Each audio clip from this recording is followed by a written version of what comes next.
This video tutorial was an opportunity to revise what we already know about methods of training. We're going to look first at the 4 very traditional methods of training and then sort of start to build on our knowledge to see how they're able to overlap and how we're able to use our other fitness knowledge like principles of training, components of fitness and energy systems to make these work for us in training for triathlon.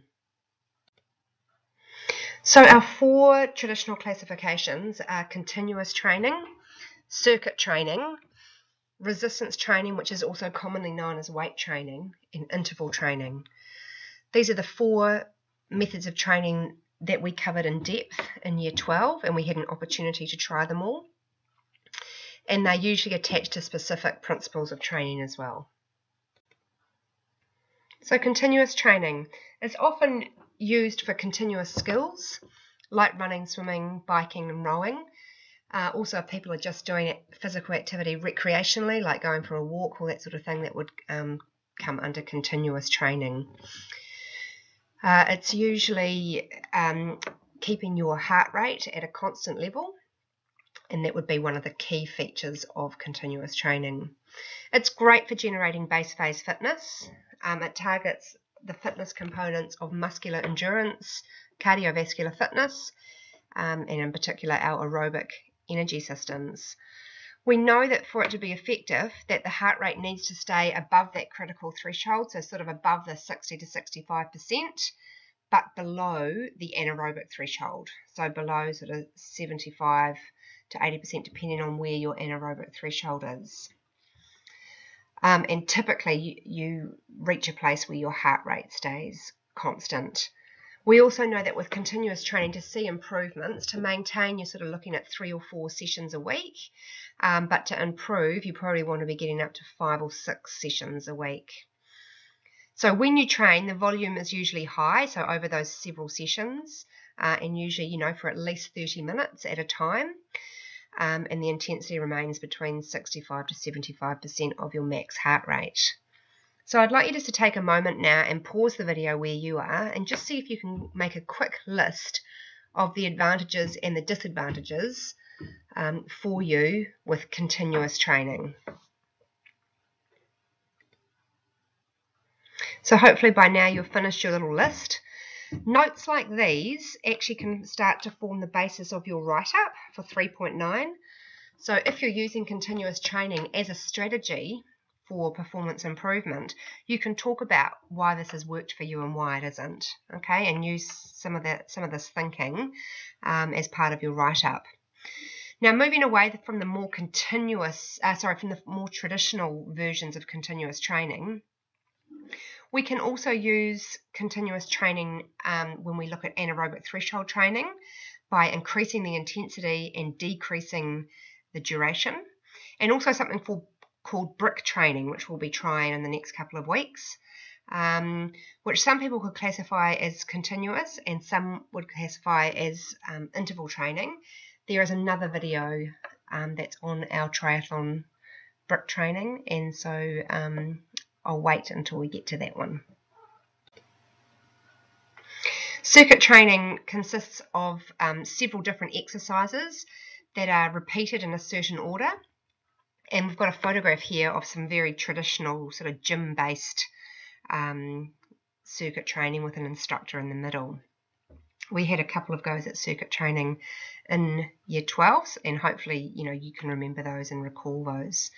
We're going to be using some forms of circuit training when we look at specific core training, so having specific exercises that we repeat over and over.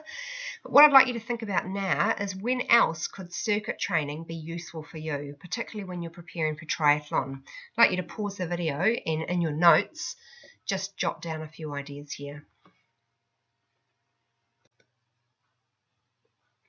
The most traditional form of resistance training is weight training, okay, the sort of training you see lifting dumbbells and barbells in the gym. And when we learnt about this, we used phrases like repetition maximum, sets and reps, and quite a structured program of work depending on what you wanted to achieve. So if your fitness component that you wanted to work on was muscular endurance, your program would look quite different to if you were trying to develop power, for example. But there are other forms of resistance.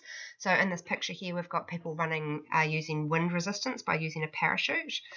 Other things are like body resistance, body weight. Even using a higher gear on your bike provides more resistance. Running or cycling up hills, and or using paddles on your hands to increase drag, which actually makes your muscles work harder. So all of those things increase intensity, which is one of the ways that overload is achieved. So we will be focusing on hill training, particularly with our cycling, but that is something that you can apply to your running as well if you want to do that.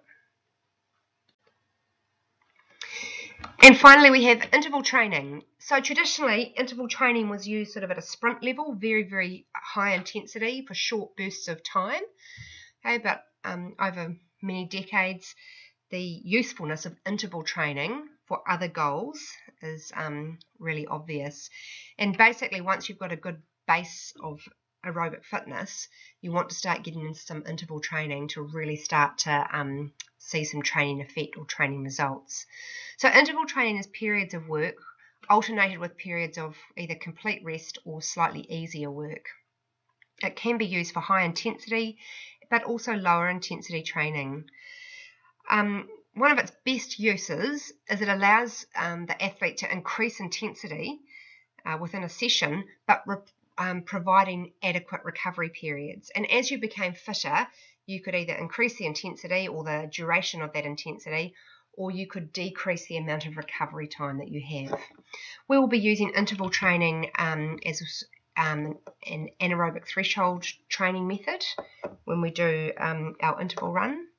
And as I said previously, when we do our brick training, which is transition training, cycling and running, we could argue that it is actually interval training because we're alternating the type of exercise.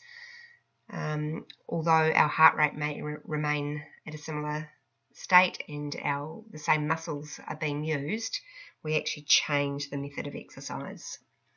So this video is just meant to be a summary of our traditional methods of training, but starting to look at how we can manipulate those and sort of overlap them and create them into something different really helps to provide some variety, as well as working to get much better performance outcomes than if we just stuck with one method of training.